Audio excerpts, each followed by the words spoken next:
तो लास्टली हमने जो डिफरेंट टाइप ऑफ प्लानिंग है उसके बारे में जाना था और उसी चीज को हम कंटिन्यू कर रहे हैं। आफ्टर इंडिपेंडेंस इंडिया ने किस तरीके की प्लानिंग अप्रोच को फॉलो किया और कैसे प्लान्स बनाए, 5 ईयर प्लान्स, उसके अलावा भी जैसे बॉम्बे प्लान, गांधीयन प्लान्स।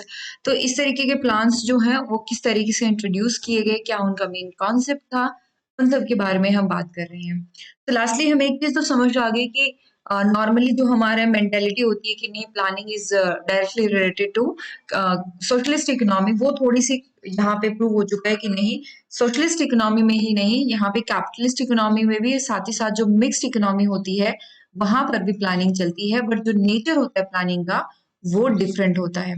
हमने बात करी थी कि वहां पर इंडिकेटिव प्लानिंग होती है, जबकि सोशलिस्ट कंट्री में इम्पैरेटिव प्लानिंग होती है, और मिक्स में इंडिकेटिव और इम्पैरेटिव का मिक्स चलता है। अभी फिलहाल मोस्ट ऑफ कंट्रीज जैसे जैसे अपना जो सोशलिस्ट नेचर है उसको छोड़ती जा रही हैं और जितना हो सकता है प्राइवेटाइजेशन और मार्केट की तरफ बढ़ रही हैं, तो वैसे वैसे वो जो कैपिटलिस्ट इकोनॉमी वाली प्लानिंग की अप्रोच थी उनकी, वो फॉलो करती जा रही है। और कहीं ना कहीं इंडिया का जो 2015 का स्टैंड था, क्योंकि हमें प्लानिंग कमीशन को अबॉलिश करना है और हमें फर्दर एक नई बॉडी चाहिए, एक नई एजेंसी चाहिए जो नए तरीके से काम करे, और कुछ नए शब्द भी जुड़े हमारी प्लानिंग डिक्शनरी के अंदर, जैसे कोऑपरेटिव फेडरलिज्म, कॉम्पिटिटिव फेडरलिज्म जैसे कुछ शब्द आए। तो इन सारी चीजों को हम समझने की कोशिश करते हैं। तो सबसे पहले प्लानिंग कैसे स्टार्ट हुई इंडिया के अंदर और बाकी सारी चीजें हैं उनके बारे में बात करेंगे, एंड देन प्लानिंग कमीशन कैसे बनाया गया। प्लानिंग कमीशन देखो, आज के टाइम पे मोस्ट ऑफ को ये भी लगता है कि नहीं, प्लानिंग कमीशन के बारे में तो इतना पूछा नहीं जा रहा, फिर क्यों पढ़ रहे हैं। जो कॉन्टिन्यूटी बनती है, कंसिस्टेंसी आती है टॉपिक के अंदर, उसके लिए जरूरी है। अगर हमें प्लानिंग कमीशन नहीं पढ़े, अगर हम नहीं पढ़ेंगे, व्हाट विल हैपन कि जो नेचर था प्लानिंग का, एक तो हमें वो समझ में नहीं आएगा, दूसरा 5 ईयर प्लान्स किस तरीके से प्लान बनाएंगे, फिर प्लानिंग कमीशन में से क्या प्रॉब्लम थी कि हमें नए बॉडी नीति आयोग की हमें जरूरत पड़ी। तो मिस्टर विश्वेश्वरैया ने 1934 के अंदर एक मॉडर्न इकोनॉमिक प्लानिंग की जो है वो बात करी थी। उन्होंने बुक लिखी थी प्लान इकोनॉमी फॉर इंडिया। वहां पर इन्होंने नेशनल प्लानिंग कमीशन का जो जिक्र किया था वही जवाहरलाल नेहरू ने अपनाया इन द ईयर 1938। 1938 में अगर आपने हिस्ट्री पढ़ी हो तो आपको ध्यान होगा, अभी तक 1938 तक क्लियर नहीं हुआ है कि हमें इंडिपेंडेंस मिलने वाली है, बट अभी तक जो हमारी अप्रोच थी कि नहीं नहीं, वी वांट क्लियर इंडिपेंडेंस, और सेकेंड वर्ल्ड वॉर स्टार्ट हुआ भी नहीं था। At that point of time our leaders wanted कि हाँ, हमारे यहाँ ऐसी प्लानिंग होनी चाहिए। लेकिन उस टाइम पे इंडियन नेशनल कांग्रेस जो थी उन्होंने कहा कि नहीं, जो सेकेंड वर्ल्ड वॉर है वो चल रही है, we should not take advantage of this situation, और अभी प्लानिंग जैसा कुछ है नहीं। सो 1944 में इसी चीज को फिर कंटिन्यू किया जाता है और एक और नया इनिशिएटिव स्टार्ट किया गया। इसमें 8 बिजनेसमैन इकट्ठे हुए बॉम्बे में और उसको बॉम्बे प्लान बोला गया, और ये 1948 में पब्लिश होता है। अब बिजनेसमैन ने किया होगा तो किस प्रकार का प्लान रहा होगा, ऑब्वियसली जो बिजनेस को प्रेफर करता हो, बॉम्बे प्लान। फिर आता है गांधीयन प्लान। गांधीयन प्लान जो है, श्रीमन नारायण अग्रवाल का जो कॉन्सेप्ट था सर्वोदय का, सर्वोदय मतलब सबका भला हो। सर्वोदय अपने आप में ना, आप पूरा ऐसे तैयार कर सकते हो इस टॉपिक के ऊपर कि what is Sarvodaya, but it's like जो वीकर सेक्शन है उनका भी भला हो, सबका भला हो, खास करके वीकर सेक्शन की ओर ज्यादा फोकस किया गया है। फिर गांधीयन प्लान था। गांधीयन प्लान के बाद भी एम एन रॉय का प्लान आता है 1950s में, और वो था पीपल्स प्लान। थोड़ा सा इसमें कम्युनिस्ट टोन जो है वो ज्यादा नजर आई। ये सारे एफर्ट किए गए और फाइनली जो शुरुआत 1938 में हुई थी, जवाहरलाल नेहरू ने एक नेशनल प्लानिंग कमीशन बनाने की करी थी, वही चीज फिर 1950 में नजर आती है। 1950 में फाइनली प्लानिंग कमीशन एस्टैब्लिश कर दिया जाता है। कैसे इस्टेब्लिश किया जाता है? क्या ये कॉन्स्टिट्यूशनल बॉडी थी? नहीं। क्या ये एक स्टेचुटरी बॉडी थी? नहीं। It was an executive body because it was passed by the cabinet's resolution. Cabinet ने रेजोल्यूशन एक्सेप्ट किया और फिर प्लानिंग कमीशन को बना लिया गया। तो क्या हमारे कॉन्स्टिट्यूशन मेकर्स को ऐसी कोई नीड नहीं फील हुई? ये अपने आप में एक क्वेश्चन है कि कॉन्स्टिट्यूशन के अंदर प्लानिंग कमीशन जैसे किसी भी बॉडी का जब कोई जिक्र नहीं है, और वो भी तब जब इंडिया का जो कॉन्स्टिट्यूशन है one of the lengthiest constitution माना जाता है, और ये कहा जाता है कि ऑलमोस्ट हर आप कह सकते हो टॉपिक के ऊपर जो है वो बात करी गई है। अगर आप इस चीज को देखोगे तो यू विल फील कि जो सोशलिस्ट वर्ड है वो भी बहुत बाद में बहुत बाद में ऐड करा गया है। ये जो सोशलिज्म है, प्लानिंग कमीशन को बनाना है, इस तरीके से काम करना है, काफी हद तक ये जो जवाहरलाल नेहरू है उनके एफर्ट्स थे, ना कि कॉन्स्टिट्यूशन मेकर्स के। अगर ऐसा होता तो जितना कुछ कॉन्स्टिट्यूशन मेकर्स को बताना था वो directive principles of state policy में बता करके चले गए थे। कैसे इम्प्लीमेंट करना है वो उन्होंने एग्जीक्यूटिव के भरोसे और लेजिस्लेचर के भरोसे छोड़ दिया था। तो प्लानिंग कमीशन ये एस्टैब्लिश करा गया, ये एक एग्जीक्यूटिव बॉडी है, मतलब इनके पास बहुत ज्यादा कॉन्स्टिट्यूशनल पावर्स नहीं थी, बट आगे चल करके इसी अथॉरिटी के पास इतनी पावर्स आ गई कि बाकी जो कॉन्स्टिट्यूशनल बॉडीज हैं उनको भी इनसे पूछ करके काम करना पड़ा। तो इसका मेन ऑब्जेक्टिव था कि एक well designed, well structured economic planning को लाया जाए to achieve an accelerated growth in the standard of living of Indian। Main ultimate motive है वो क्या था कि हमें जो लिविंग स्टैंडर्ड्स है वो इंक्रीज करने हैं। कैसे इंक्रीज होंगे? जब हम एक्सेलरेटेड ग्रोथ लेकर के आएंगे। कैसे लेकर के आएंगे? हमारे पास तो रिसोर्सेज बहुत कम है। अब हमारा लिटरेसी रेट देखो, अब हमारा पॉवर्टी का लेवल देखो, अनएम्प्लॉयमेंट देखो, इंडस्ट्रियल लेवल देखो। जब हम इंडिपेंडेंस हमें मिली थी उस टाइम पे तो ये सारे ही वीक थे। जब हमारे पास रिसोर्सेज बहुत कम थे, फूड सिक्योरिटी नहीं थी, हमें पार्टीशन को फेस करना पड़ रहा था, फेमाइन्स आ रहे थे कॉन्टिन्यूसली। उन सारी चीजों में प्लानिंग कमीशन ने जो लिमिटेड रिसोर्सेज थे उन सबको प्लान किया, कैसे यूज करना है, डिजाइन किया, और फिर उस तरीके से हमारी इकोनॉमी को शेप मिली। तो आर्टिकल 39, हमारे कॉन्स्टिट्यूशन का आर्टिकल 39 जो directive principles of state policy है, कहते हैं उसके तहत जो है ये बनाया गया था। So as I told you कि हाँ, हमारे जो कॉन्स्टिट्यूशन मेकर्स हैं उन्होंने बेसिकली ये सोचा था कि जितना भी है डायरेक्शंस देनी है वो सारे डायरेक्शंस बेसिकली वो उन्होंने directive principles of state policy में मेंशन करी। नाउ लेट्स अंडरस्टैंड आर्टिकल 39 जो है उसके अंदर 6 सब क्लॉज है और काफी हद तक इसके अंदर प्लानिंग का जो एलिमेंट है, I am not saying exactly planning के बारे में जिक्र करा गया है, ये जो एलिमेंट है प्लानिंग का वो यहाँ पर नजर आता है। जैसे इसमें से एक ये है कि जितने भी सिटीजन है कंट्री के उन सबको होते हैं ना लाइवलीहुड की अपॉर्चुनिटी मिलेगी, एक अच्छे आजीविका की उनको अपॉर्चुनिटी मिलेगी। आर्टिकल 39 बी, 39 सी, 39 डी, ई, इस तरीके से बहुत सारे हैं। चिल्ड्रन को हेल्दी मैनर में मतलब ग्रो उनको करा जाएगा, फ्रीडम एंड डिग्निटी मिलेगी उनको, मैन वुमेन चिल्ड्रन को कोई भी अब्यूज नहीं करेगा, इक्वल पे इक्वल वर्क वाला भी है। इसमें ढेर सारे ऐसे प्रोविजन है जहां पर इकोनॉमी को एक शेप देने के लिए प्लानिंग के कुछ एलिमेंट्स हमें नजर आते हैं आर्टिकल 39 के अंदर। तो उसी के तहत प्लानिंग कमीशन को जो है वो डिजाइन किया गया और बनाया गया। इसमें जो इसके चेयरमैन थे वो कौन थे? ऑब्वियसली प्राइम मिनिस्टर ने बनाया था, तो एक्स ऑफिशियो चेयरमैन भी कौन रहेंगे? प्राइम मिनिस्टर ही रहेंगे। डिप्टी चेयरमैन कौन होते थे? ये अपॉइंट किए जाते थे प्राइम मिनिस्टर के द्वारा, और जो भी होगा डिप्टी चेयरमैन उसको कैबिनेट मिनिस्टर की रैंक मिलेगी। मतलब अच्छी खासी पोस्ट मानी जाती थी प्लानिंग कमीशन के, इनकी डिप्टी चेयरमैन की कैबिनेट मिनिस्टर वाली रैंक उनको मिलेगी। लेकिन फिर कैसा इन्होंने काम किया, क्या कुछ हुआ? अगर आप जानना चाहते हैं तो you have to understand the failure of planning commission. एक तो ये तरीका होता है इकोनॉमी के अंदर आपसे 5 ईयर प्लान्स पूछ लिया जाए, आप 1 बाय 1 5 ईयर प्लान के बारे में पढ़ रहे हो। अगर वहां पे आपने कवर कर लिया तो यहाँ पे आपको डबल उसमें मेहनत करने की जरूरत नहीं है। एंड एक होता है ना सारे टॉपिक आपने बहुत डिटेल में कवर करने, तो 5 ईयर प्लान के बारे में एक मोटे तौर पे आपको अंदाजा होना चाहिए। फर्स्ट 5 ईयर प्लान में उन्होंने क्या क्या कहा, सेकंड में क्या कहा, थर्ड में क्या कुछ कहा। जैसे फर्स्ट में मेन फोकस था एग्रीकल्चर के ऊपर, जो सेकंड में चेंज हो गया किस पे?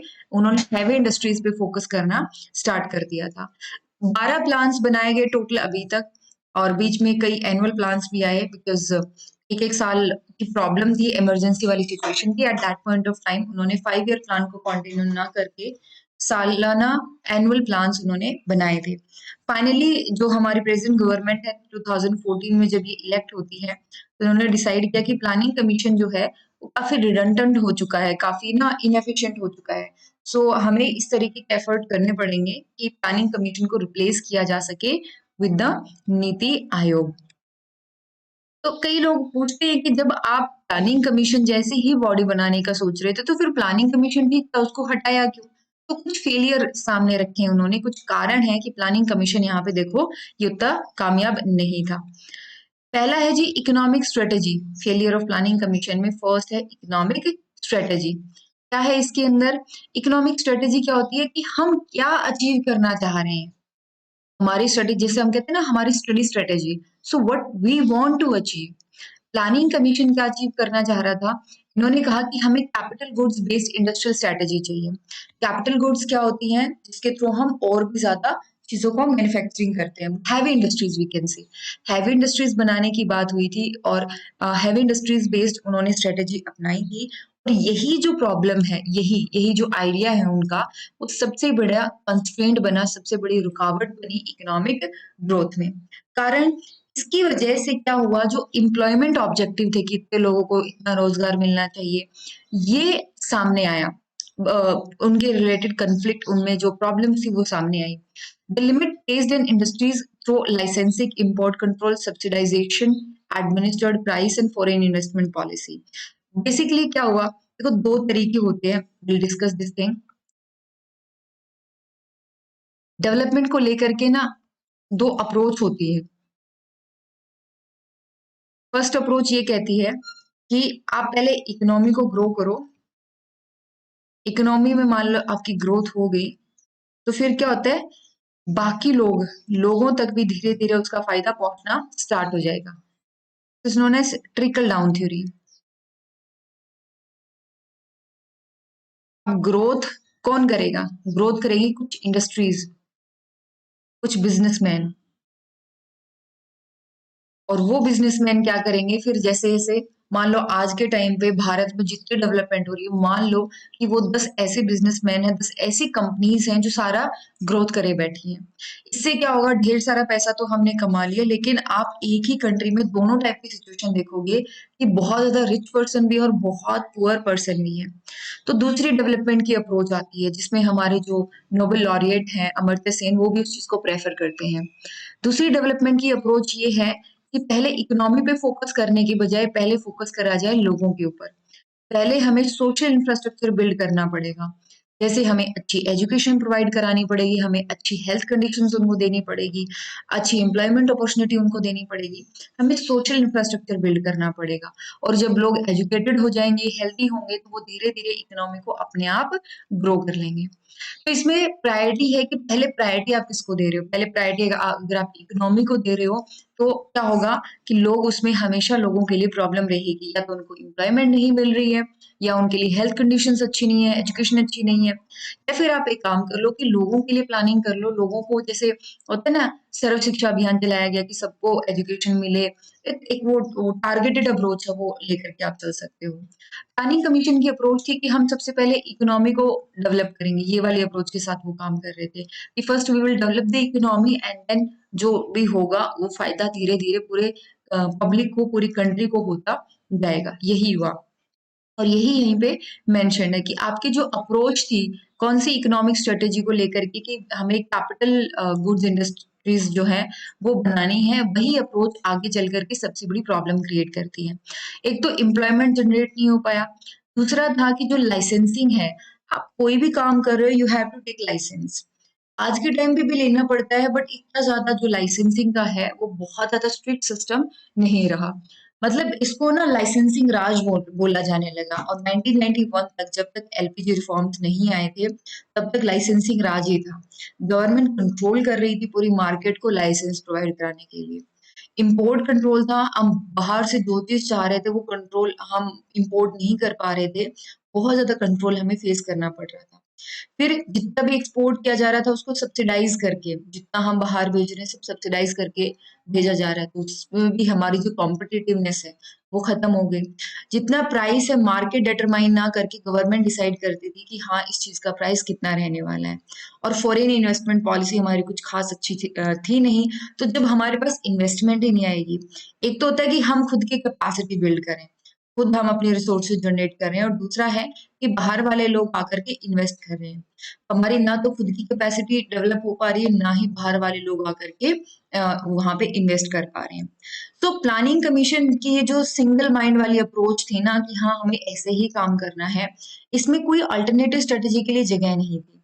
जैसे कुछ वहां के स्कॉलर्स हैं, वकील एंड ब्रह्मानंद, उन्होंने फेवर किया था कि हमें टेक्सटाइल एक्सपोर्ट्स पे कंसंट्रेट करना चाहिए और हमें मार्केट फोर्स पे भी ध्यान देना चाहिए इंडस्ट्रियल डेवलपमेंट के लिए।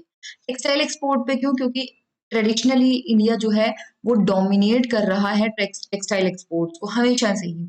तो हमें वापस उसी चीज पे जाना चाहिए और हमें हैंडीक्राफ्ट इंडस्ट्री जो है उसके ऊपर फोकस करना चाहिए। Indian economy grow at a much slower pace than its Asian counterpart. होता है ना the Hindu rate of growth, less than 3% के आसपास। हमने ऑब्जेक्टिव बनाए 9%, 10%, ग्रोथ कितनी हुई 2%, 3%। तो बाकी जब Asian countries like south east Asian countries और चाइना डेवलप कर रही थी, eight that point of time हम बहुत स्लो चल रहे थे, बहुत स्लो चल रहे थे। रीजन बीइंग कि जितने हमें स्ट्रक्चरल चेंजेस चाहिए थे उस टाइम पे उतने हमने उनको प्रोवाइड नहीं करवाए, और यही मेन कारण बना कि even after 70 years of independence हम कोई खास अचीवमेंट नहीं कर पाए हैं। ठीक है, तो ये एक फर्स्ट पॉइंट था इकोनॉमिक स्ट्रेटेजी जिसकी वजह से प्लानिंग कमीशन को चेंज करना पड़ा, रिप्लेस करना पड़ा। सेकंड आता है सोशल इंफ्रास्ट्रक्चर। सोशल इंफ्रास्ट्रक्चर क्या होता है? जैसे education, health, water, sanitation, women पे फोकस करना, चाइल्ड डेवलपमेंट एक्सेट्रा। तो इन्होंने कहा कि मेनली जो फोकस था इनका, इकोनॉमिक तो वो कर ही रहे थे और साथ ही साथ सोशल इंफ्रास्ट्रक्चर को डेवलप करने पर भी उन्होंने ध्यान दिया। बट अगर आप बाकी एशियन कंट्रीज की तरफ ध्यान दो, बाकी एशियन कंट्रीज पे आप कंपेयर करो, तो इंडिया ने उनके ऊपर फोकस तो किया बट कुछ ज्यादा फोकस नहीं किया। जैसे एजुकेशन है, हेल्थ है, अगर आप बजट का परसेंटेज देखोगे तो बहुत कम है हमारे यहाँ। विमेन एंड चिल्ड्रन डेवलपमेंट को लेकर के आपने स्कीम्स तो चला ली, बट ऐसा जैसे अभी अभी बात कर लेते हैं 33% रिजर्वेशन की अभी बात चल रही है, ये चीज पहले क्यों नहीं होगी? आप विमेन डेवलपमेंट की बात कर रहे हैं, आप चाइल्ड डेवलपमेंट की बात कर रहे हैं, किस प्रकार की चिल्ड्रन डेवलपमेंट? जो आइडियाज, जो चीजें आनी चाहिए थी वो उस टाइम पे थी नहीं जब बाकी एशियन कंट्रीज उस चीज को डेवलप कर रही थी। तो क्या हुआ, 1980 तक आते India was one of the 6 countries in the world to have built a nuclear station of its own. 1980s तक आते आते हमने जो बाकी हमारे सोशल इंफ्रास्ट्रक्चर हैं उनके ऊपर शायद उतना ध्यान दिया ना दिया हो, लेकिन हमारे डिफेंस को लेकर के हमारा जो विजन है वो बहुत क्लियर था और हमने अपना जो न्यूक्लियर पावर स्टेशन है वो हमने बिल्ड कर लिया था। इसको एक्सप्लेन कर रहे हैं अभी। देखिए किसी भी कंट्री के लिए ना दो तरीके की प्रेफरेंस हो सकती है। एक तो होता है उसका डिफेंस, और आज के टाइम पे आप फोकस करना, मोस्ट ऑफ कंट्रीज जो है ना उनका जो ज्यादातर पैसा जा रहा है वो डिफेंस पर्पज के लिए जा रहा है। एक होता है ना आर्म रेस होती है, आर्म्स रेस होती है कि आप ढेर सारा जो अपने डिफेंस जो आर्सेनल है आपका उसमें आप पैसा इन्वेस्ट किए जा रहे हो, किए जा रहे हो। जब आप डिफेंस में बहुत ज्यादा फोकस करते हो ना, इससे क्या होता है, आपकी जो अदर सोशल सेक्टर्स हैं वहां से आपका ध्यान हट जाता है और आपकी अप्रोच कहाँ चलेगी, या तो आप इंडस्ट्रीज डेवलप करने पे फोकस कर रहे थे या आप डिफेंस पे फोकस कर रहे थे। इंडस्ट्रीज पे आपने फोकस भी करा और इंडस्ट्रीज डेवलप भी नहीं हुई। आपने जिस चीज पे फोकस किया वो चीज आप डेवलप भी नहीं कर पाए, तो फिर फायदा क्या ऐसे प्लानिंग कमीशन का? यही दो मेन कारण है जिनकी वजह से प्लानिंग कमीशन को हटाना पड़ा।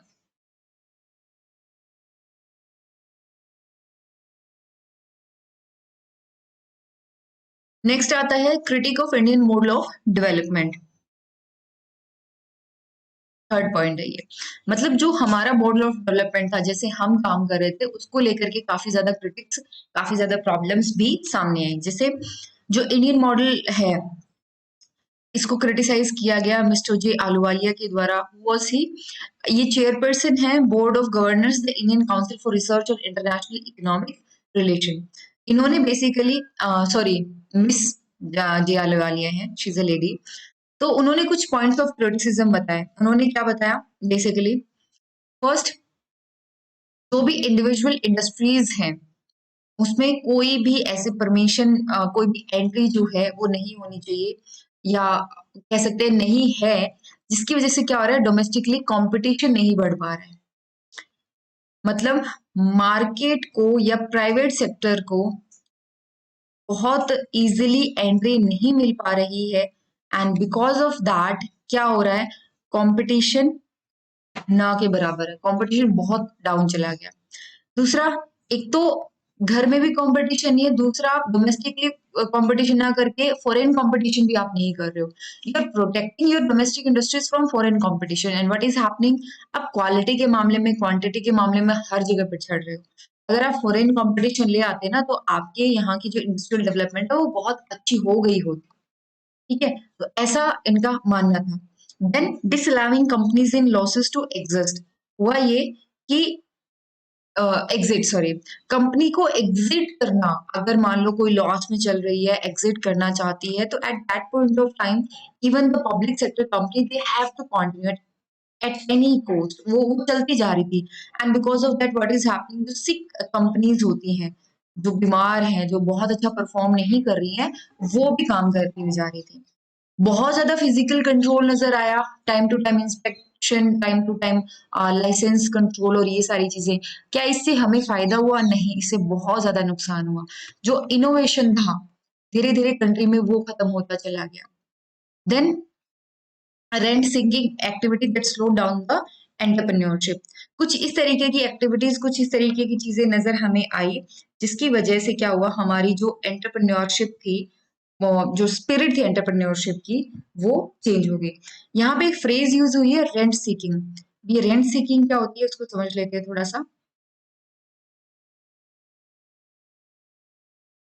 रेंट सीकिंग एक्टिविटी, यहाँ पर हम क्या कर रहे हैं, जो बिजनेसमैन है या फिर मान लीजिए बिजनेसमैन का एग्जांपल लेकर के चल रहे हैं, ये इकोनॉमिक स्ट्रेटेजी को किस इसी तरीके से मैनिपुलेट करे कि इनका अपना प्रॉफिट इंक्रीज हो जाए। यानी कि जो पब्लिक पॉलिसी को मैनिपुलेट किया जाता है, इकोनॉमिक स्ट्रेटेजी को मैनिपुलेट किया जाता है फॉर इंक्रीजिंग द प्रॉफिट, इसको कहा जाता है रेंट सीकिंग। एक प्रकार का मैनिपुलेशन है ये, इकोनॉमिक रिसोर्सेज के यूज को लेकर के एक प्रकार का मैनिपुलेशन है, ताकि जो उनकी प्रॉफिट्स है वो बढ़ सके। जैसे कई बार होता है ना, रिच पर्सन जो बिजनेसमैन है, वो अपने प्रॉफिट्स को इंक्रीज करने के लिए what they use to do, वो गवर्नमेंट के ऊपर प्रेशर बनाते हैं, वही होता है रेंट सीकिंग एक्टिविटी। और यहाँ पर क्या कहा गया कि एंटरप्रेन्योरशिप की जो स्पिरिट है, जो इनोवेशन है, वो खत्म होता चला गया, बिकॉज रेंट सीकिंग एक्टिविटीज बढ़ चुकी थी। कि जो भी आप काम कर रहे थे, आपको कुछ प्रॉफिट चाहिए था, प्रॉफिट चाहिए था। बट कई बार क्या होता है, एंटरप्रेन्योर वो होता है जो सिर्फ प्रॉफिट ही नहीं वो कर रहा, वो स्टार्टिंग में इन्वेस्ट भी कर रहा है। टेक्नोलॉजी जो है वो बहुत हमारी पुअर हो चुकी थी, बहुत पुरानी हो चुकी थी, एंड बहुत ज्यादा जो है हम बाहर से डिपेंड कर रहे थे। बाहर से टेक्नोलॉजी हमारे पास आ रही थी, उसके ऊपर हम रिलाय कर रहे थे। सो जो होता है ना स्टेट ऑफ द आर्ट या कटिंग एज टेक्नोलॉजी, वो हमारे पास नहीं आई। Then adverse effect of universal credit rationing through the nationalised banking system. अगर आपको ध्यान हो तो उसमें क्या हुआ, नेशनलाइज्ड, पहले प्राइवेट बैंक्स होते थे, फिर पता चला कि प्राइवेट बैंक जो है वो कुछ ही सेक्शन को पैसा दे रहे हैं, कुछ ही लोगों को पैसा दे रहे हैं लोन के तौर पे। तो फिर सारे बैंक को प्राइवेटाइजेशन से नेशनलाइज्ड कर दिया गया, मतलब सारे प्राइवेट बैंक को गवर्नमेंट बैंक बना दिया। और गवर्नमेंट बैंक को क्या दिया फिर, पीएसएल, प्रायोरिटी सेक्टर लेंडिंग की 40% आपका पैसा जो है वो इन सेक्टर्स को जाना चाहिए, जैसे फार्मर्स को, जैसे आपके विमेन को, और भी बहुत सारे एमएसएमईज को। ऐसे बहुत सारे सेक्टर्स हैं जिनको प्रायोरिटी सेक्टर में रखा, और कहा गया कि ये पैसा जो आपका सिर्फ और सिर्फ, सॉरी, उसी सेक्टर्स में जाना चाहिए, पीएसएल में जाना चाहिए। What happened because of that, इसके बहुत सारे नेगेटिव इम्पैक्ट निकल करके आए। इन लोगों के लिए तो पैसा मिलना आसान हो गया, बट जो रिच सेक्शन था, जो बिजनेसमैन था, को पैसा मिलना थोड़ा सा मुश्किल हो चुका था। और अल्टीमेटली व्हाट हैपेंड कि वही आपकी जो एंटरप्रेन्योरशिप है उसको नुकसान पहुंचा। ये 3 मेन पॉइंट है। फोर्थ पॉइंट आएगा फेडरल फाइनेंस। प्लानिंग कमीशन का जो रोल है वो काफी कम हो गया due to centrally sponsored scheme. दो तरीके की स्कीम होती है, central sector scheme, centrally sponsored scheme. यानी पैसा जो है, इसमें कुछ पैसा सरकार देती है, केंद्र सरकार देती है, और कुछ पैसा जो है वो स्टेट गवर्नमेंट को खुद को लगाना पड़ता है।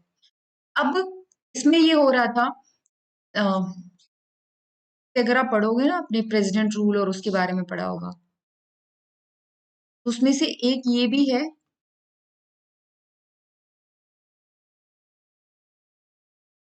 कि अगर मान लो स्टेट जो है वो सेंटर की डायरेक्शन को फॉलो नहीं कर पा रहा है,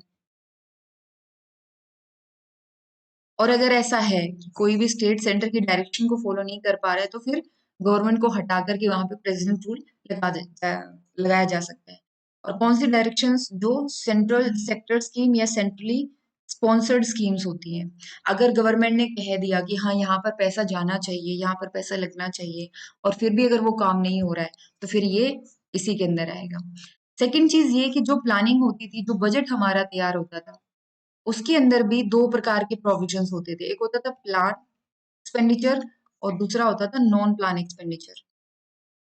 प्लान एक्सपेंडिचर और non plan expenditure. Plan expenditure क्या होता है? जिसके लिए आपने सब कुछ प्लान कर रखा था, जो सेंट्रली स्पॉन्सर्ड स्कीम थी कि 40% यहाँ पे जाएगा, 50% ये वाली स्कीम चलेगी, ये ये वाली रसोई स्कीम चलेगी, ये वाले मान लीजिए ग्रामीण सड़क के लिए चलेगा, ये इलेक्ट्रिसिटी के लिए है। इस प्रकार से सब कुछ प्लान था पहले से, और बहुत थोड़ा सा पोर्शन ऐसा बचता था जो नॉन प्लान एक्सपेंडिचर के तहत आता था। तो यहाँ पे फेडरल फाइनेंस में क्या हुआ? प्लानिंग कमीशन का रोल काफी कम हो गया because of centrally sponsored scheme. यहाँ पे स्टेट्स को असिस्टेंस मिलने लगा और धीरे धीरे वो सेंट्रल गवर्नमेंट के ऊपर बहुत ज्यादा डिपेंडेंट हो गए, और स्टेट प्लानिंग उन्होंने खत्म कर दी। जब मुझे पता है कि मुझे करना वही है जो मुझे ऑर्डर्स मिल रहे हैं, जो मुझे सेंटर बता रहा है, तो फिर खुद प्लान करके क्या फायदा होगा?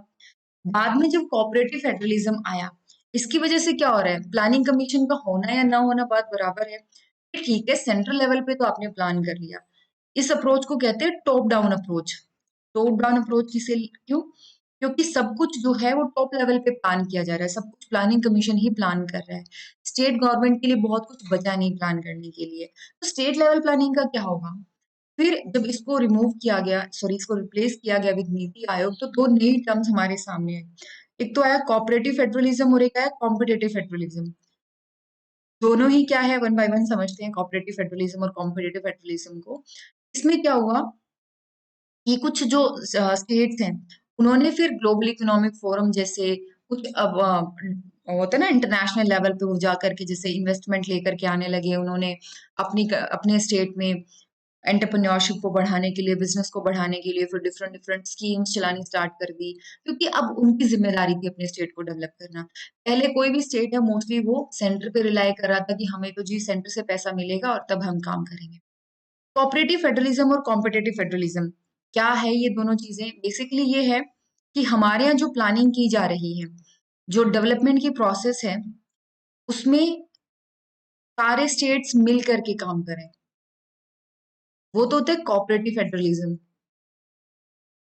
और कॉपरेशन तो हो, साथ साथ में हेल्दी कंपटीशन भी हो, ये हो गया कॉम्पिटिटिव फेडरलिज्म। जैसे रैंकिंग डिसाइड की जाती है, तो रैंकिंग से क्या फायदा होता है हमें? रैंकिंग से स्टेट्स के बीच में कंपटीशन आता है कि now we are at number one, we are at number two, हमें इतने एफर्ट्स करने हैं। सेक्टर्स डिसाइड हो गए, ये क्राइटेरिया पता चल गया कि ओके इन दिस क्राइटेरिया हमें इतना एफर्ट करना है, तो अब हमारे लिए compete करना बहुत ईजी हो गया। एन एग्जाम्पल ऑफ इज स्वच्छ सर्वेक्षण सर्वे। जब स्वच्छ सर्वेक्षण सर्वे हुआ तो उसमें फिर रैंकिंग आने लगी कि अर्बन सिटीज में ये वाली नंबर वन है, ये वाली नंबर 18 है, ये वाली बहुत ही पुअर परफॉर्म कर रही है। तो अब उनके ऊपर एक काइंड ऑफ प्रेशर बनने लगा। जब हमने चीजों को सही से एनालाइज कर लिया, देखो इम्प्रूवमेंट करने का एक सिंपल सा लॉजिक होता है, इसमें कोई बहुत ज्यादा मतलब ये कि स्टेटिस्टिक्स बैठ रहे हैं और फिर लोग बैठ के डिसाइड कर, बहुत सिंपल सा लॉजिक होता है इम्प्रूवमेंट का। अगर आप अपनी प्रेजेंट कंडीशन को बहुत क्लियरली देख पा रहे हो, बहुत क्लियरली ऑब्जर्व कर पा रहे हो कि हम कहाँ स्टैंड कर रहे हैं, तो फिर आपके लिए आगे बढ़ना बहुत आसान हो जाता है। जब तक हम अपने आप को लेकर के एक ये व्यू पॉइंट रखते हैं ना कि नहीं नहीं, हम तो बहुत अच्छा परफॉर्म कर रहे हैं या हम इन फ्यूचर जाके बहुत अच्छा परफॉर्म कर लेंगे, तब तक कुछ नहीं होने वाला। आप आज कैसे हो, क्या काम कर रहे हो, बस उतना देख लो, आपका फ्यूचर में क्या होने वाला है वो बहुत क्लियरली आपको नजर आ जाएगा। और यही होता है जब रैंकिंग डिसाइड की जाती है, वो आपको बताते हैं कि आज आप कहाँ स्टैंड कर रहे हो। और कहीं ना कहीं एक इगोइस्टिक एटीट्यूड होता है ना, इंसान ही तो जो रन कर रहे हैं सिटीज को भी, इगोइस्टिक एटीट्यूड होता है ना कि कोई बात नहीं, हम अपने आप धीरे धीरे जो इम्प्रूव कर लेंगे, या यही कंडीशन हमारे लिए सबसे बेस्ट है। वो नजरिया आपको तोड़ने में हेल्प करती है ये रैंकिंग। और स्वच्छ सर्वेक्षण सर्वे तो एक ही है, इसके अलावा गुड गवर्नेंस इंडेक्स आता है, वो भी काफी हद तक प्लानिंग और इन सारी चीजों पे काम कर रहा है। फिर प्लानिंग को लेकर के नीति आयोग की भी डिफरेंट डिफरेंट रिपोर्ट्स और ये सब चीजें रिलीज होती रहती हैं, डिफरेंट इनिशिएटिव आते हैं। वहां से भी हमें रैंकिंग का और इनका पता चल पाता है, वहां से भी हमें आइडिया हो पाता है कि कैसे काम करना है और कहाँ पर हम स्टैंड कर रहे हैं। ठीक है, तो ये सारी चीजें हैं, ये 4-5 मेन पॉइंट थे about failure of planning commission. तो फिर जो प्लान इकोनॉमी हम लेकर के चले थे, इससे हमारा ना तो पॉवर्टी को हम खत्म कर पाए, 1991 में इकोनॉमिक रिफॉर्म हमें लाने पड़े, बकायदा पॉवर्टी भी खत्म नहीं हुई और हमारी कंट्री की हालत ऐसी हो गई कि फाइनेंशियल क्राइसिस आ गया 1991 में। हमारे पास इतना पैसा बचा ही नहीं कि हम बाहर से जैसे जो ऑयल वगैरह है उसको एक्सपोर्ट कर पाए प्रॉपर्ली। 15 दिन से भी कम टाइम का जो हमारे पास फॉरेक्स रिजर्व बचा था। जब हम आईएमएफ के पास गए तो आईएमएफ वालों ने क्या करा, उन्होंने कुछ कंडीशंस रखी कि आप ये सुधार कर लीजिए, और उन सुधारों को ही हम कहते हैं कि एलपीजी रिफॉर्म हमारे यहाँ लाए गए। और इसकी वजह से क्या हुआ, जो मेजर सेक्टर्स थे, बड़े सेक्टर्स थे, उसमें डी लाइसेंसिंग। डी लाइसेंसिंग मतलब अगर कोई बाहर से आकर के कंपनी खोलना चाह रहा है तो उसको परमिशन लेने की जरूरत नहीं है। पब्लिक सेक्टर को मार्केट इकोनॉमी में compete करने के लिए मजबूर किया गया कि अब आपको, जैसे पहले बीएसएनएल का राज चलता था, फिर कहा कि अकेले बीएसएनएल का क्यों दबदबाओ, बाकी कंपनीज भी आनी चाहिए, तो उनको फोर्स किया गया मार्केट इकोनॉमी में compete करने के लिए। तो इसकी वजह से प्लानिंग कमीशन का जो जो भी काम था वो ऑफ द ट्रैक हो गया, because quantitative targeting of domestic production became irrelevant. पहले हम लेकर के चले थे ना कि 2% इंक्रीमेंट होना चाहिए, अब वो क्वांटिटेटिव टारगेट वो थोड़ा सा अब इररेलेवेंट हो चुका था। पब्लिक स्पेंडिंग शिफ्ट किया किस पे, प्रोडक्टिव इन्वेस्टमेंट पे, so that we can boost the economy, और साथ ही साथ सोशल वेलफेयर सब्सिडीज भी दी जा सके। जब तक आपकी इकोनॉमी ग्रो नहीं कर रही है तब तक सोशल वेलफेयर सब्सिडीज देने का कोई फायदा बनता भी नहीं है। फर्स्ट 5 ईयर प्लान को छोड़ करके, मैंने कहा ना, फर्स्ट 5 ईयर प्लान पे इन लोगों ने फोकस किया एग्रीकल्चर पे, तो सिर्फ अगर हम उसको छोड़ दे तो फिर उसके बाद में एग्रीकल्चर सेक्टर के ऊपर कोई भी ढंग का एफर्ट नहीं लगाया गया। आप देख सकते हो कि फर्स्ट 5 ईयर प्लान के बाद में एज सच एग्रीकल्चर सेक्टर को डेवलप करने के लिए कोई एफर्ट किया भी नहीं गया, एक्चुअल में नहीं किया गया। एक हद से ज्यादा हम क्या समझ पाते हैं, ग्रीन रेवोल्यूशन। उसके अलावा ऐसा कौन सा एफर्ट, आप आज देखो कि हमारी 50% पॉपुलेशन, अप्रोक्सीमेटली 50% पॉपुलेशन एग्रीकल्चर में इन्वॉल्व है, और कंट्रीब्यूट कितना करे, 17 और 18%। बहुत कम कंट्रीब्यूट कर रहे हैं, बहुत ज्यादा लोग इन्वॉल्व हैं, बहुत कम जीडीपी में कंट्रीब्यूट कर रहे हैं। क्यों हो पा रहा है ऐसा? क्योंकि हमारे यहाँ एग्रीकल्चर को लेकर के बहुत ज्यादा एफर्ट्स नहीं किए गए हैं। किए जा सकते थे, जैसा आप ग्रीन रेवोल्यूशन लेकर के आए, ऐसा ही आप फूड प्रोसेसिंग इंडस्ट्री स्टार्ट कर सकते थे।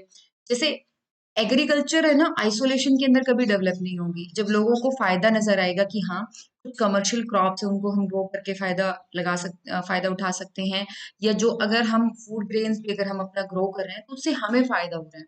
आप देखो शुगर केन फार्मर्स की क्या हालत होती है।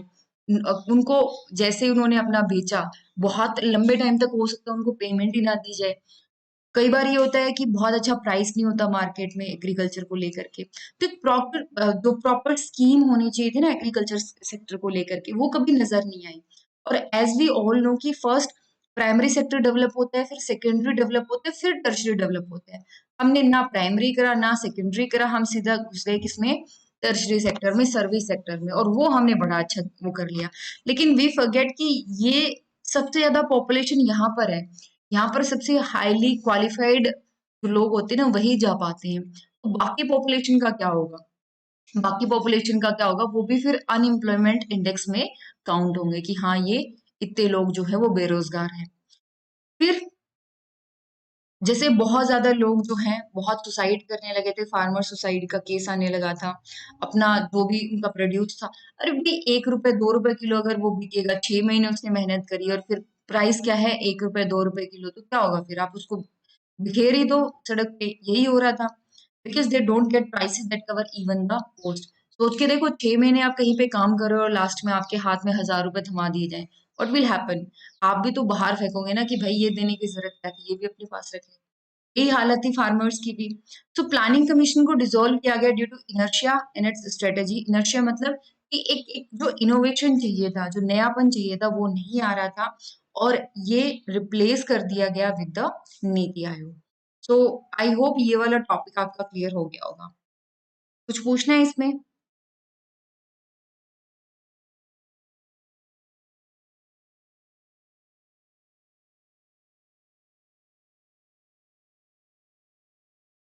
Okay, now will focus on the achievement of planning commission.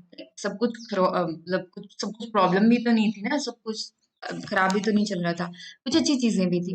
Let's focus on this thing, क्या क्या चीजें हुई, और हम ये सेक्टर स्पेसिफिक लेकर के चलेंगे। जैसे एग्रीकल्चर में क्या हुआ, पब्लिक सेक्टर में क्या था, कैपेसिटी बिल्डिंग में, इन सब चीजों में वन बाय वन। तो ये ना आंसर लिखते टाइम आपके बहुत काम आने वाले हैं।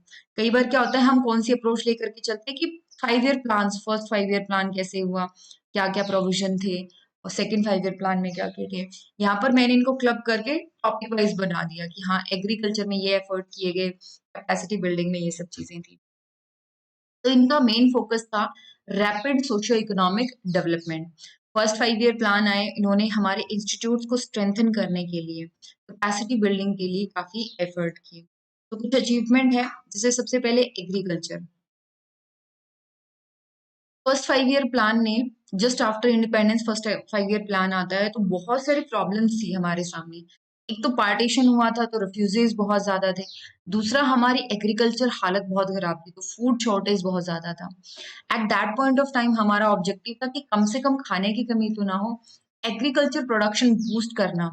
और वो अचीव किया गया, बिकॉज उस टाइम पे मानसून भी बड़ा अच्छा आया था। तो हमें पता है हमारे जो एग्रीकल्चर है वो मानसून डोमिनेटेड है, मानसून लेड है। अच्छा मानसून होता है, अच्छी जो है वो खेती होगी। इसकी वजह से क्या हुआ, ग्रोथ रेट 3.6% चला गया। फर्स्ट प्लान के अंदर एग्रीकल्चर प्रोडक्शन 17% के आसपास बढ़ा। वही सेकंड और थर्ड प्लान इतने ज्यादा सक्सेसफुल नहीं हुए, और ग्रोथ रेट वापस से 16 के आसपास आ गई। एग्रीकल्चर प्रोडक्शन टारगेट किया गया at higher goal in subsequent plan, so that जो हैवी इंडस्ट्रीज पे हमारा एक्सपेंडिचर चल रहा है जितना, बिकॉज सेकंड जो प्लानिंग थी, सेकंड 5 ईयर प्लान था, उसमें हैवी इंडस्ट्रीज पे बहुत फोकस किया गया, तो फिर इतना ज्यादा एग्रीकल्चर प्रोडक्शन पे ध्यान नहीं दिया गया। बट नाइन्थ प्लान जब आता है तो एग्रीकल्चर सेक्टर से रिलेटेड कुछ रिफॉर्म्स आते हैं, जैसे राष्ट्रीय कृषि बीमा योजना। 11th प्लान में फिर हमने national food security mission introduce कर दिया, राष्ट्रीय कृषि विकास योजना इंट्रोड्यूस कर दिया। ये सब एफर्ट इसीलिए किए गए ताकि हम एग्रीकल्चर सेक्टर को इम्प्रूव कर पाए। इसमें से कुछ एक को अगर हम छोड़ दें, जैसे नेशनल फूड सिक्योरिटी मिशन है, कृषि बीमा योजना है, कृषि बीमा योजना को अब जाकर के थोड़ी सी लोगों में अवेयरनेस आई है। ये सीधी सी बात है, ये ऐसी चीजें हैं जो बीमा योजना है, सिंचाई से रिलेटेड है, ये लोगों में अवेयरनेस भी तो होना बहुत ज्यादा जरूरी है ना। तो ये एग्रीकल्चर को लेकर के था कि कोशिश करी गई, ठीक ठाक हमने फूड सेफ्टी अचीव भी कर ली, बट फिर भी जो डेवलपमेंट का लेवल चाहिए था हमें, वो हमें नहीं मिल पाया। Then comes the public sector. Public sector में क्या कुछ हुआ, हमने इकोनॉमी को इंडस्ट्रियलाइजेशन की तरफ हम लेकर के जाना चाहते थे, एंड इंडस्ट्रियलाइजेशन मॉडल भी बोला गया इसको 1950 से 1980 तक। बट एक्चुअल में इंडस्ट्रियलाइजेशन के नाम पे हमारी कंट्री में कुछ भी नहीं हुआ। बस हम इंडस्ट्रियलाइजेशन के नाम पे सब कुछ स्टेट के भरोसे छोड़ करके चल रहे थे। अब स्टेट अकेला कितना संभालेगा भाई, जब बाकी कंट्रीज इंप्रूवमेंट कर रही थी, चाइना जैसी। अब हमने जब स्टार्ट किया था ना चाइना, तो कुछ ज्यादा फर्क था नहीं चाइना में और हम में, बहुत ज्यादा फर्क नहीं था। बट आगे चल करके ऐसा क्या हुआ कि चाइना आज नंबर 1 पे पहुंचने को हो रहा है, और हम इतने पीछे हैं। रीजन बहुत सिंपल सा है कि उन्होंने जिस तरीके का डेवलपमेंट मॉडल अपनाया, that was totally different from India's. उन्होंने टाइम पे स्टेप्स लिए, इम्प्रूवमेंट किए, सुधार किए, जो हम नहीं कर पाए। तो ये सारी चीजें हैं। 1950s में महालनोबिस प्लान्स आते हैं, इसमें पीताम्बर पंत और महालनोबिस मिलकर के इस प्लान को डिजाइन करते हैं, डेवलपमेंट स्ट्रेटेजी बनाते हैं। और बेसिकली कैपिटल गुड्स इंडस्ट्रीज हैं, जैसे iron and steel industries, cement industries, in in sectors पे ज्यादा फोकस किया जाता है। रोड बनाने पे, इंफ्रास्ट्रक्चर पे भी फोकस किया गया। जैसे 4 लाख किलोमीटर की इकोनॉमिक प्लानिंग जब हमने की थी, तो वी हैव डिसाइडेड कि इतना जो है रोड लेंथ होगी। और इकोनॉमिक प्लानिंग पीरियड जब खत्म हुआ प्लानिंग कमीशन वाला, तो हम 55 लाख किलोमीटर तक रोड बना चुके थे। 4 लाख से स्टार्ट हुआ था, 55 लाख तक हम पहुंच चुके थे। तो क्या हुआ फाइनली, इससे सेकंड लार्जेस्ट रोड नेटवर्क हमारा तैयार हो गया। एंड इस पे अगर कोई क्वालिटी की बात कर ले कि हालत क्या थी, चलो तुमने कहने को रोड बिछा दी, मान लिया, क्वालिटी क्या है, फिर वो सारी पता चल जाएगा कि हाँ अचीवमेंट है तो सही, बट वो बहुत खोखली सी अचीवमेंट नजर आती है।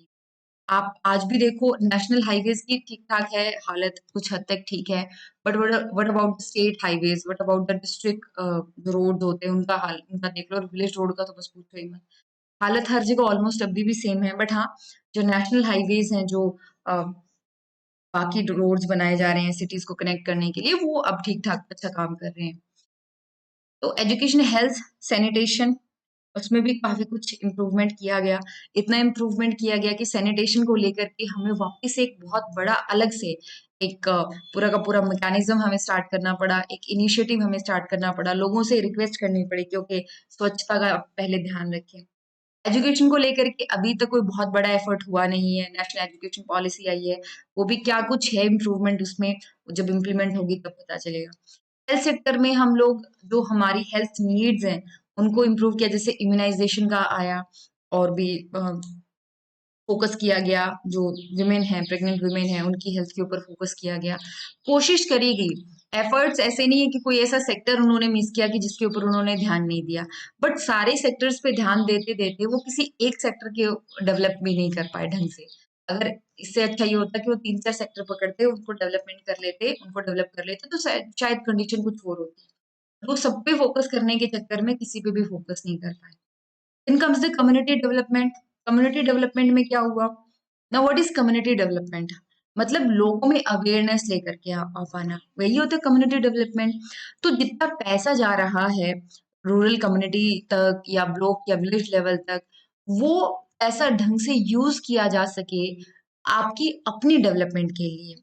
ये फोकस किया गया कम्युनिटी डेवलपमेंट प्रोग्राम्स में कि जितना पैसा आपके पास जा रहा है उतना पैसा आप जैसे पंचायत को या बाकी जो होता है आपका ब्लॉक लेवल पे, उनको डेवलप करने में उसमें लोगों का इन्वॉल्वमेंट रहे। मतलब सेंटर डिसाइड नहीं कर रहा कि आप कहाँ पर पैसे इन्वेस्ट कर रहे हो, लोग खुद डिसाइड करेंगे। People will decide by themselves कि वो पैसा कहाँ पर इन्वेस्ट करना चाहते हैं। देन कैपेसिटी बिल्डिंग आती है। कैपेसिटी बिल्डिंग में मतलब अच्छे स्किल्ड क्वालिफाइड लोग हमारे पास आ सके, तो हमने ऐसे अच्छे एजुकेशन इंस्टीट्यूट एस्टैब्लिश किए, IITs, IIM, then atomic energy, space, CSIR, ये सब चीजें हमने तैयार करी सो दैट इंडिया कुड प्रोग्रेस रैपिडली। और इस चीज में हमने अच्छा काम भी किया, नो डाउट अबाउट दैट, हमने अच्छा काम भी किया। लेकिन अगर थोड़ा और एफर्ट करते तो आज भी हमारी जो कोई भी यूनिवर्सिटी है, कोई भी इंस्टीट्यूट है, वर्ल्ड लेवल पे टक्कर नहीं दे पा रहे। शायद वो कमी थोड़ी दूर हो जाती अगर हम और अच्छा इसके ऊपर फोकस कर लेते। बट वही है, एजुकेशन पूरे सिस्टम पे आपने ध्यान देना पड़ेगा। अगर आप सिर्फ ऊपर जाकर के सरफेस सरफेस पे क्लियरिटी चाह रहे हो कि ठीक है आईआईटीज, आईएम, इन पे फोकस रहे, what about the normal college education, what about the normal school education, तो उनके ऊपर भी आपने फोकस करना पड़ेगा, राइट। सो कैपेसिटी बिल्डिंग में agricultural research, rural credit network, ढेर सारी चीजें आ जाती है कैपेसिटी बिल्डिंग में। इनके ऊपर भी हमारे 5 ईयर प्लान्स पे फोकस किया गया। गडगिल फार्मूला, गडगिल फार्मूला क्या होता है? ये 1960s में सामने आया, नॉन कांग्रेस गवर्नमेंट जो थी स्टेट्स में। देखो, जब भारत आजाद हुआ था तब तक 15 से 20 साल तक ऐसा टाइम पीरियड था जब स्टेट लेवल पर भी और सेंट्रल लेवल पर भी सिंगल पार्टी का कंट्रोल था। उसके बाद में धीरे धीरे स्टेट लेवल पे फिर नॉन कांग्रेस गवर्नमेंट आने लगी। तो इसमें क्या हुआ, सेंट्रल असिस्टेंस दिया जाता था स्टेट्स को सो दैट वो एक जो होता है ना, नॉन कांग्रेस गवर्नमेंट थी तो अलग अलग डायरेक्शन में जाना चाह रही थी, उनको मेन स्ट्रीम में लाया जा सके, उनको एक ही डायरेक्शन में ले जाया जा सके, उसके लिए गडगिल फॉर्मूला आया था। फिर पीपीपी 1991 में पब्लिक सेक्टर को प्राइवेट सेक्टर के साथ पार्टनरशिप करने के लिए कहा गया सो दैट इंफ्रास्ट्रक्चर को डेवलप किया जा सके। टेक्नोलॉजिकल एडवांसमेंट सामने आए फर्स्ट 5 ईयर प्लान में ही। आपने टेक्नोलॉजी के लिए, रिसर्च के लिए, इन सब के लिए आपका एजेंडा तैयार था, आपका जो प्लान था वो तैयार था। नेचुरल रिसोर्सेज को प्रॉपर यूटिलाइज किया गया, एंड प्रॉपर यूटिलाइजेशन के लिए हमें लेटेस्ट टेक्नोलॉजी की जरूरत पड़ती है।